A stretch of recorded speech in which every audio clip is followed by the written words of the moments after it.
लालू सुबह उठा और चीखा, अम्मी, मुझे लगता है मैं बहुत ज्यादा अक्लमंद हो गया हूँ। अम्मी घबरा गई, बोली, अरे ये तो खतरनाक बीमारी है, चलो डॉक्टर के पास। डॉक्टर ने लालू को देखा और पूछा, बेटा क्या मसला है? लालू बोला, डॉक्टर साहब, जब मैं सोचता हूँ तो दिमाग गर्म हो जाता है और जब ना सोचूं तब भी।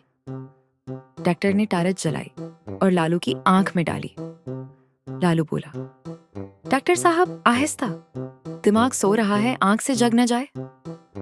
डॉक्टर ने कहा, बेटा ज्यादा मोबाइल इस्तेमाल करते हो? लालू बोला, जी हाँ, मोबाइल तो कम, लेकिन चार्जर हमेशा साथ। डॉक्टर ने नुस्खा लिखा और बोला, ये लो दवा। लालू ने देखा और बोला, डॉक्टर साहब उस पर तो लिखा है सोच कम करें। डॉक्टर मुस्कुराया, ये नई मेडिसिन है, रोज 1 घंटा दिमाग बंद रखना।